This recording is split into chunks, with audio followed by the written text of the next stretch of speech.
Hello everyone, I am Srinivas MK. Now I am discussing about Contract Act 1872 and agency sections 182 to 238 in particular.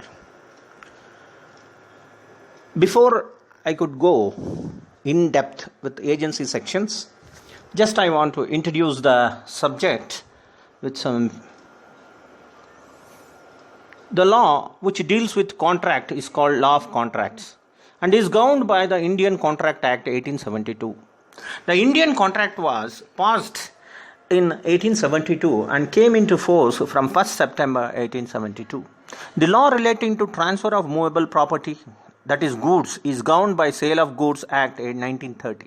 Similarly, the law relating to transfer of immovable property and also movable property by sale, lease, mortgage, gift, etc.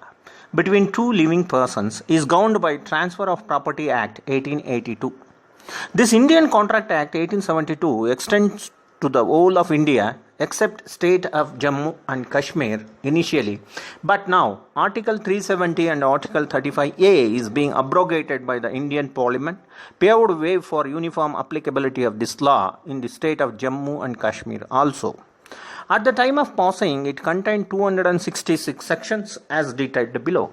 Section 1 to 75 deal with the general principles. Section 76 to 123, which dealt with sale of goods, was replaced and repealed by Sale of Goods Act 1930. Sections 124 to 147 deal with the two kinds of special contracts, namely the contract of indemnity and the contract of guarantee. Section 148 to 181 lay down the provisions relating to special contracts, namely the contract of bailment and the contract of pledge or pawn. Section 182 to 238 deal with the contract of agency, and finally Section 239 to 266, which dealt with the law relating to partnership, were replaced and repealed by Section 73 and Schedule 2 of Indian Partnership Act 1932. Now, so far as special contracts and special contracts containing the following topics in Indian Contract Act 1872 that can be listed as the contracts of indemnity and guarantee, that is sections 124 to 147, the contracts of bailment and pledge, sections 148 to 181, the contract of agency, section 182 to 238, the contract of sale of goods, the Sale of Goods Act 1930, the contracts of partnership, the Indian Partnership Act 1932, and finally the Negotiable Instruments Act 1881. The provisions relating to contract of agency are enshrined under section 182 to 238, as I told you earlier. When a person appoints another to act on his behalf with a third party is called agency. The person who appoints is called the principal. The other person who is appointed is called the agent. The contract between them, principal and agent, is called the contract of agency. Agency is the legal relationship between an agent and the principal to bring the principal into legal relationship with the third party. Let us have an illustration. A appoints B to purchase some property on his behalf. Here A is principal and B is agent. The relationship between A and B is called agency. These sections also cover meaning of and the definition of agency and the definition of principal and agent, kinds of agency, delegation of authority, rights, duties, agent foreign principal, undisclosed principal, termination of agency, etc.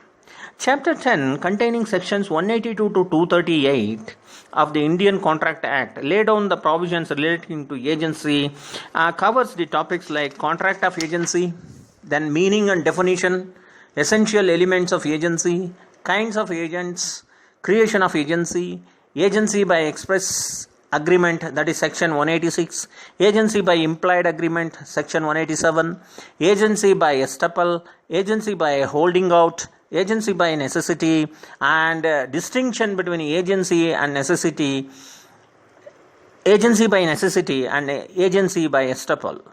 Agency by ratification, that is section 197 to 200, and agency by operation of law. Delegation of authority. Now we have come to a new slide which is just showing section 183 to 189, and section 183 deals who may employ agent, 184 who may be an agent, 185 consideration not necessary, very very important, where an agreement or whatever the contract between two should invariably possess a consideration, but agency is an exemption for this rule. Then 186 agent's authority may be expressed or implied. 187 definitions of expressed or implied authority. Then 188 extent of agent's authority, and 189 agent's authority in emergency. See, before I could complete everything, it may take a lot of time. So basically I will complete part by part.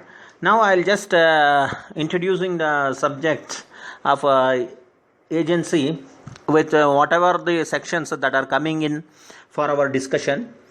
Now section 196, rights of a person as to act done for him without his authority, that is 196 section. Section 197, ratification may be expressed or implied. Then section 198, knowledge requisites of valid ratification. Then section 199, effect of ratification, unauthorized act forming a part of transaction. And section 200, ratification of unauthorized act cannot injure third person. So these are all the topics I am going to discuss in part 1. And now going ahead with some of these index of what we have to discuss. I stopped at delegation of authority, then co-agent or substituted agent, that is section 192, 193, 194 and 195. Then rights and duties of agent, that is coming under section 211, 212, 214, 215, 216, 218, 213 and 190. Then personal liability of the agent and termination of agency, which is discussed from 201 to 210 sections. Now, before I could proceed with some of the main aspects of this agency, the relationship between principal and third parties has to be understood. The general position is when a principal endows an agent with an actual authority to contract, the principal is bound as regards third parties by all acts of agent which are done within the limits of that authority. This rule is often expressed in the maxim Q facit per alium facit per se, a person who acts through another acts in person. The same rule applies where the agent is acting within its substantial authority. See, for example, in John D. Hope Company versus Glendon Mig, the principal will be liable to third parties even though the agent has acted for its own benefit and in fraud of the principal. There is also one case law, Hambro versus Bernard, 1904, where, however, the third party dealing with the agent is aware that the agent is acting for its own benefit, or where the circumstances of the transaction are such as to put the third party on inquiry. The principal is not bound. That is one more case law, that is Reckitt versus Brunet. A principal also acquires rights against a third party under a contract entered into by an agent on its behalf, where the agent has acted within the limits of the actual authority. But a principal does not acquire rights as opposed to liabilities against the third party by reason of ostensible authority. Now let us discuss what is the meaning of ostensible authority. An association of two parties that would lead a reasonable person to conclude that party is acting as an agent for the other party. For example, an insurance salesperson might be employed by an insurance agency as independent contractor, but they might actually be considered as ostensible agent of the business for legal purposes. Now, there is one more undisclosed principle. This is one of the heads we have to discuss whenever we talk about the relationship between the third party and the principal. If the third party has no notice that the agent is acting for a principal, the one whom he acts is an undisclosed principal. Now, coming to the next slide, that is, I want to introduce what is agency. In that, I just brought in the position why an agent is required. The principal may not be able to attend all business himself. Then an act of agent is the act of principal, as I told you. Then rule does not apply to those cases where the act to be performed is of personal nature. This is also one of the aspects before we deal in depth with the agency sections. That rule does not apply to those cases where the act to be performed is of personal nature. See, I have shown a triangular diagram where a principal and agent is connected by agency contract, and principal and third party connected with principles of obligation to perform the contract, and the agent and third party contract with the third party on behalf of the principal. So now let us come to the relationship between the principal and the third party still further. As I discussed earlier, some of the few points which are connected to the general position. Now I have come to undisclosed principal, where disclosure, the principal is not known to the third party. Where an agent does not disclose the principal, it is presumed that the agent entered the contract for himself. The agent then virtually is personally liable. Normally, when an agent acts on behalf of a principal whose existence at the time of contract is made is not disclosed, that undisclosed principal can sue and be sued under the contract, and the agent does not drop out. So that there is a contract between the undisclosed principal and the agent on the one hand and the third party on the other. This is evident by one case law, that is Welsh Development Agency versus Export Finance Company in 1992. This doctrine of undisclosed principal is peculiar to English law and has sometimes been criticized as an anomaly, since it runs counter to the principles of privity of contract, that is privity contract, but it serves a useful commercial purpose. Moreover, it is a subject to qualification that authority must have been in existence at the time of contract was made. In other words, it is not possible to ratify a contract unless the principal is named therein.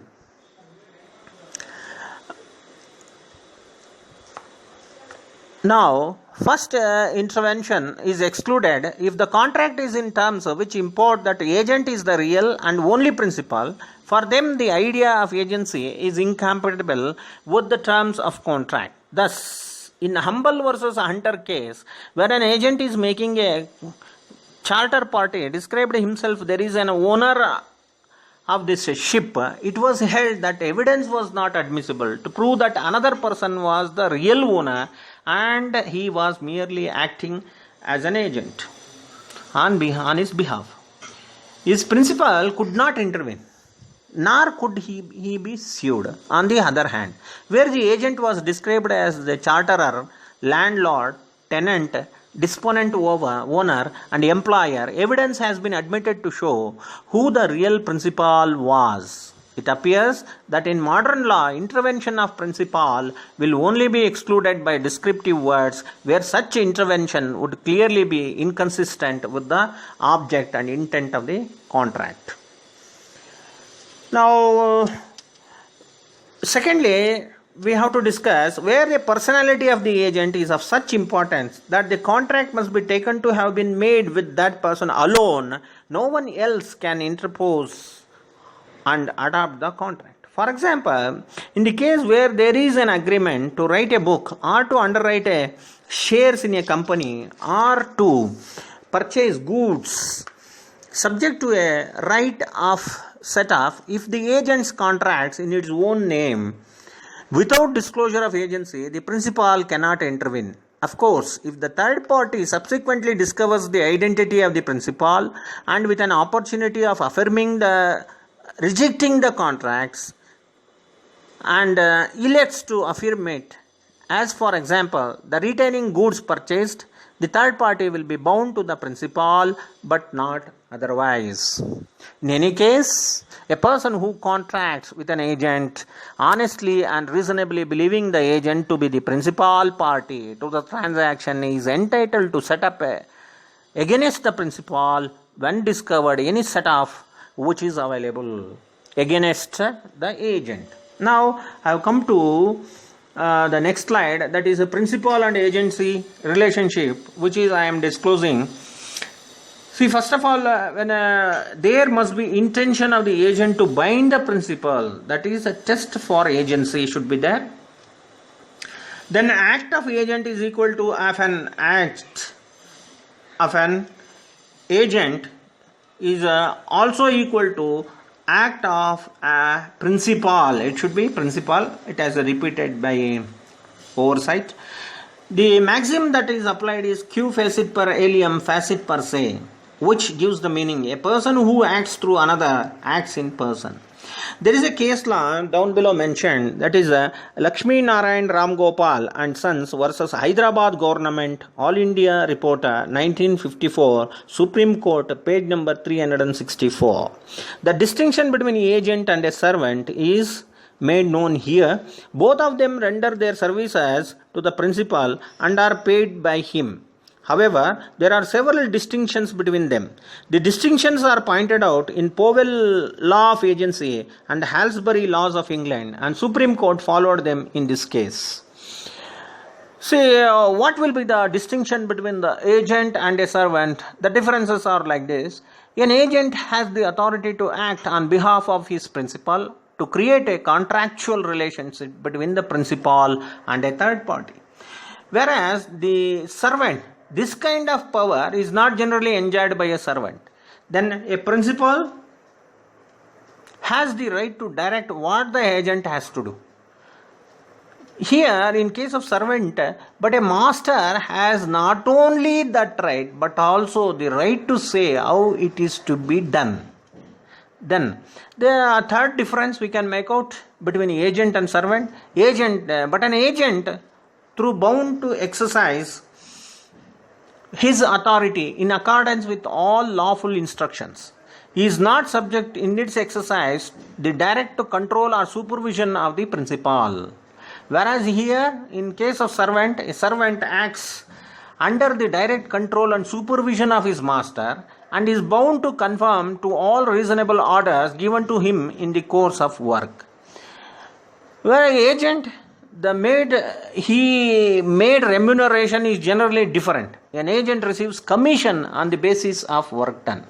A servant is paid by way of salary or wages. It does not depend upon the work done.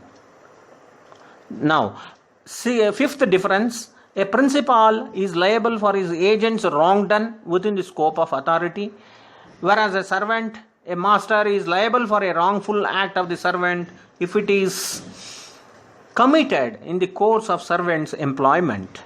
An agent may work for several principals at the same time. A servant usually creates such a new legal relationships. The agent offers and accepts new proposals from the third parties on behalf of his principal, and thus new legal relations are created in law of agency. But let us see in servant's case, a servant usually creates such new legal relationships. Then a servant cannot create new legal relations.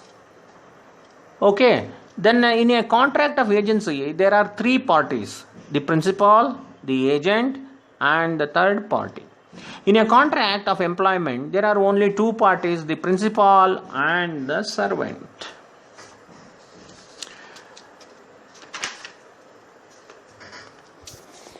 In agent and independent contractor also there are distinctions.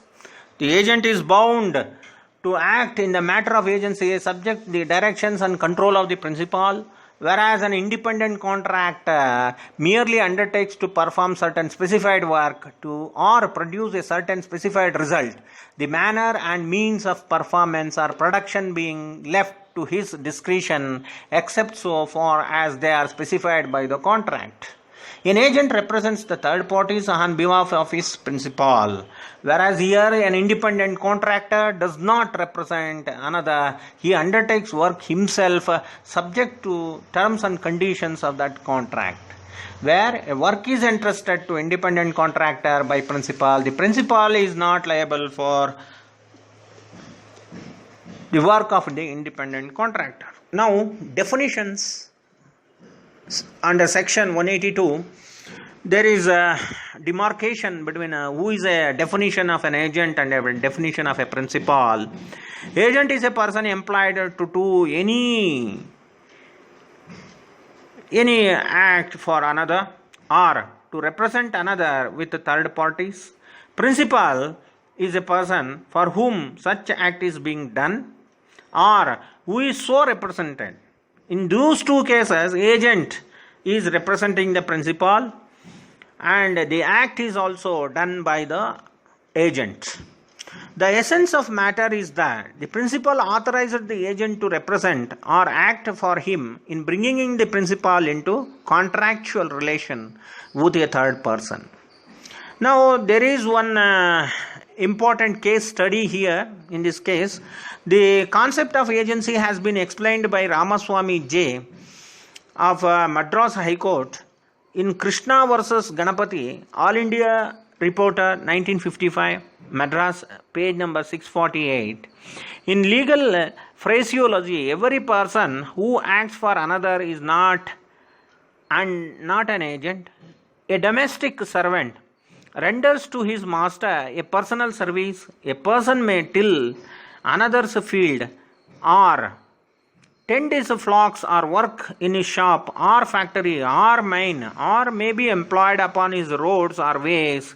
In none of these capacities he is an agent, and he is not acting for another in dealing with the third persons. So this is the demarcation where it is given clearly by the High Court of Madras in Krishna versus Ganapati case. The section 182 is dealing with agent and principal defined definitions. Then 183 discusses about who may employ agent. Section 184, who may be an agent. 185, consideration not necessary, that is section 185. Then 186, agent's authority may be expressed or implied. 187, definitions of express and implied authority. And 188, extent of agent's authority. Then 189 section deals with agent's authority in an emergency. Then 190 discuss about the when agent cannot delegate. Then 191 deals with sub-agent defined. Then 192, representation of principal by sub-agent properly appointed. 193 deals with the agent's responsibility for sub-agent appointed without authority. Then continuing to 194, relationship between principal and person duly appointed by agent to act in his business agency. Then 195 deals with the agent's duty in naming such person.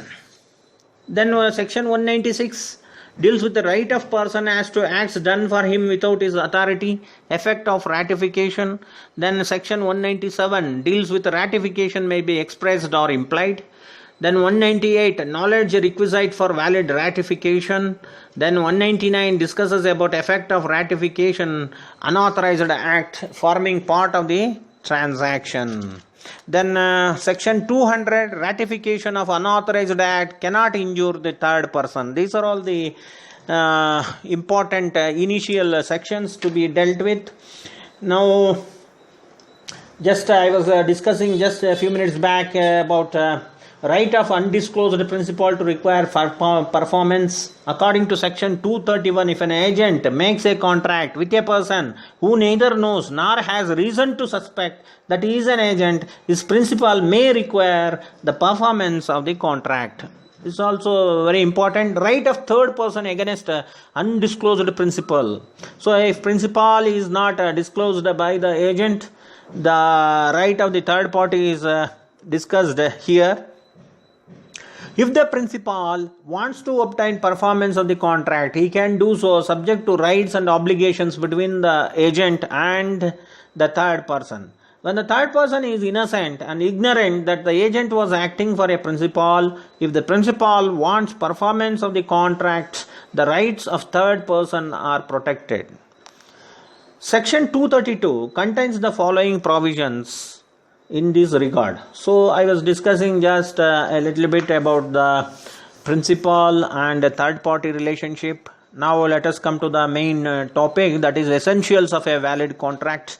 Can be dealt with the following few points, that is no consideration necessary. Section 185, very very important one, because any contract should invariably possess all the essentials of a contract, like consideration, offer and acceptance, all those things. But this is an exception to that rule, that no consideration is necessary in this agency contract. Now, agency agreement can neither be express nor it can be either be express or implied. Section 186. Then the person should act in representative capacity, that is intention to bind the principal. The principal must be competent to contract. Section 183. The agent may or may not is we have to underline, be competent to contract. Section 184. But you see, so far as may not be competent to contract puts us in a bewilderment, but it is in the interest of the principal to hire an agent who is competent to contract, or again agent having contractual capacity. So this is very very important in case of fraud, or when a principal becomes vicariously liable, then he may proceed with the compensation when the agent who has appointed is competent to contract. Minors cannot be appointed in the interest of the principal's vicarious liability. Now let us come to one of the important hashtagged case law, that is Lakshmi Narayan Ram Gopal and Son versus Government of Hyderabad, 1954, All India Reporter, Supreme Court, page number 364.